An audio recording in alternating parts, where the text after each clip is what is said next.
Sergey? Just pick up on something. We're not going to fix free-to-air TV overnight. So you started by asking us what is our wish. So now we're going up to discussing how we're going to make our wishes come true. They're not going to happen. I wish I had that one. But if I for everyone who is a broadcaster and free-to-air TV, there are things. It's very basic business concept. You need to lower your costs and you need to increase your revenue. How do you lower your costs? We need to stop thinking of ourselves as not wanting to work with anybody in the entire MENA region. This conception of the single Arab market does not exist. I should be very happy to have a show that's on my channel in the Gulf, that is on a channel perhaps in Egypt that isn't so popular in the Gulf, that's also on a channel in Lebanon or Syria or Jordan, it doesn't matter. We don't have this mentality yet. Right now it's, when we go and buy even a format, right, we buy it from MENA. And we're so paranoid about all our other competitors who actually have zero reach and zero ratings in our key markets that are commercially relevant to us. So that's one thing we need to do. The other thing is we're too reliant on the traditional, spot media buyer model, volume rebates, whatever. We don't do any serious effort on product placement revenues, which actually could be quite as we know, in other parts of the world, the UK just legalized it recently. We don't have any regulation that covers the entire market here, so actually we could have done this a long time ago. But we didn't take advantage of it.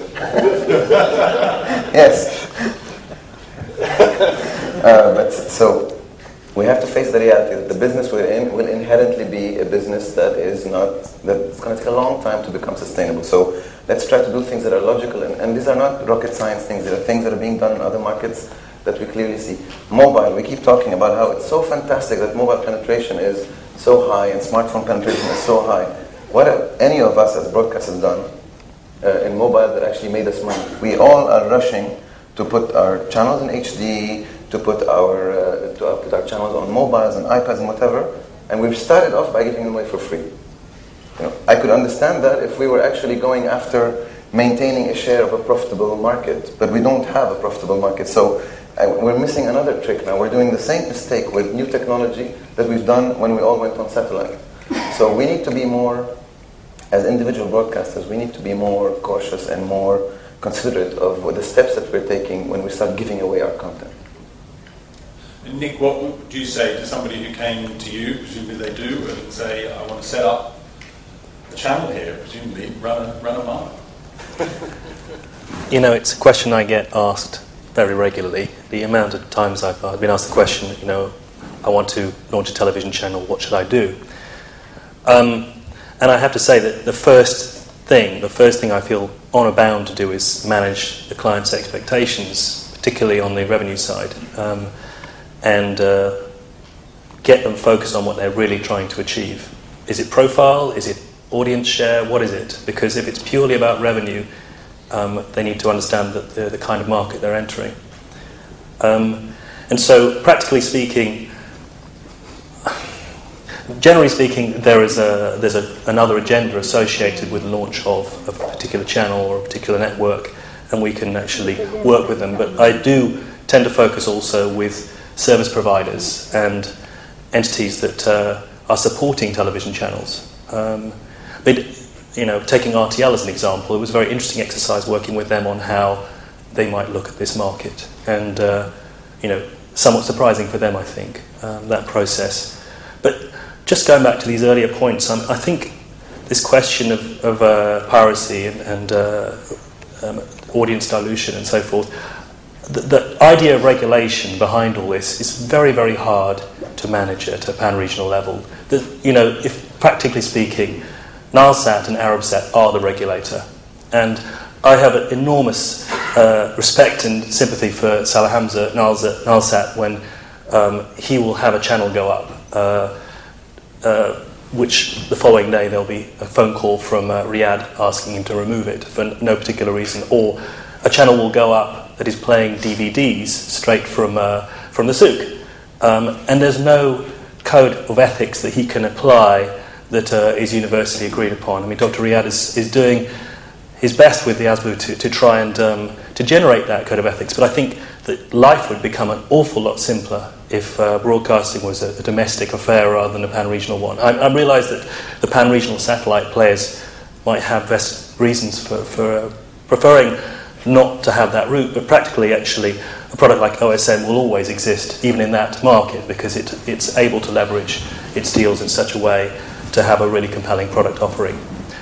But yeah, whenever I speak to a client about launching a television channel, the first question is, what are you trying to achieve?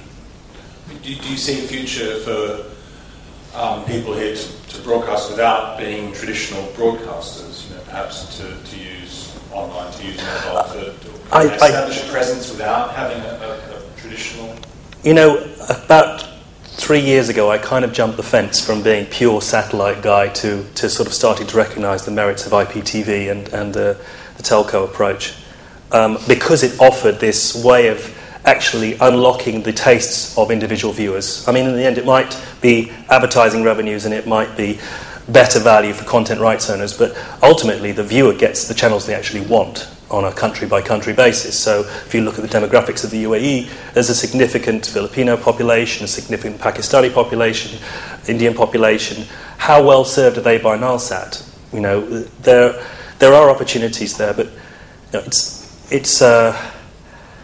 the problem with the telco route is that, again, you're dealing with extremely cash-rich entities, and what tends to happen is you come across the same challenges in a different form.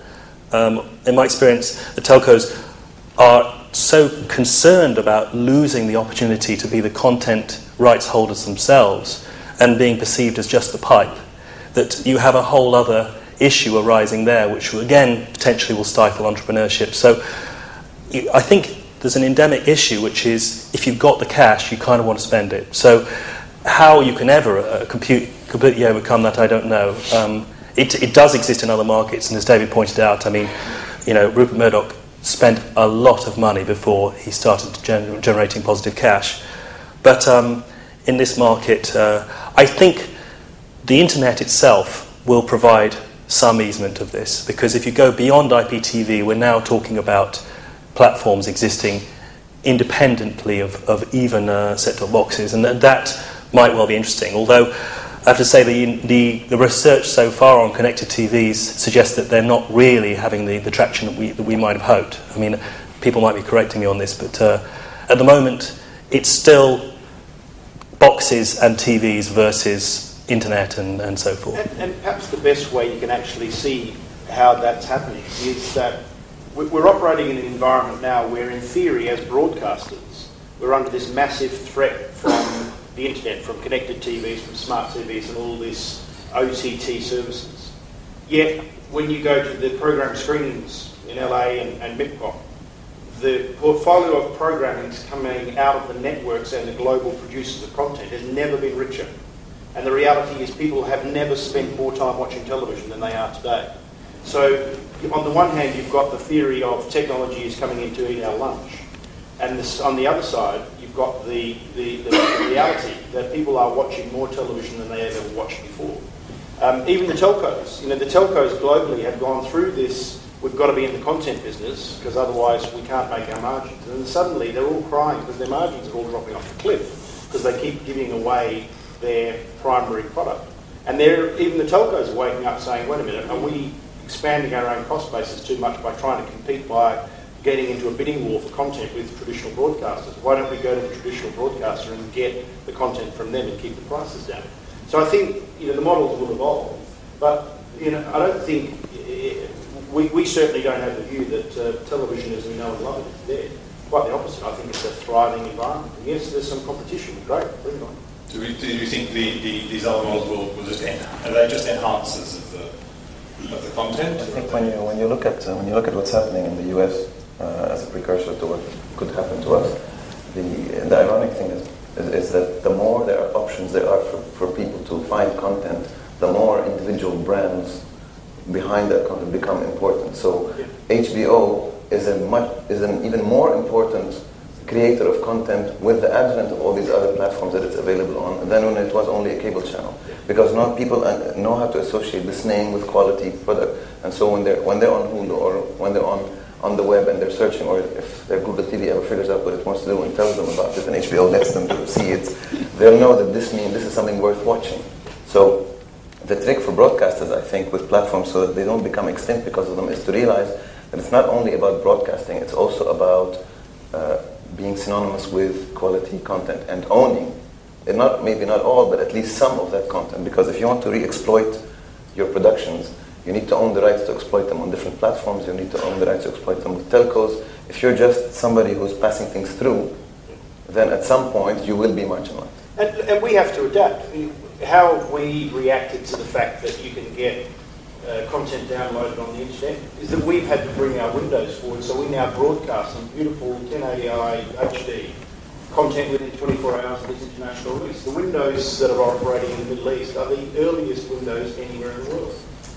We're way ahead of the UK, we're way ahead of everywhere else. And that's the way to compete. So yes, does that bring a strain on our broadcast operations people? Damn right it does. We're turning product around in 24 hours. But it also means the consumer goes, wow, I can watch it in HD on my TV screen, why would I go to the internet? So we've had to adapt the way we work. But there's ways of competing with the fact that content is available in different ways. Okay, we only have a few minutes left, and I'm sure we have some questions, so I'll open it up. Sorry? The real landscape, I'll have to read on and drop it out. That point about regulation? Yeah, I think he was thinking his phone call that's going to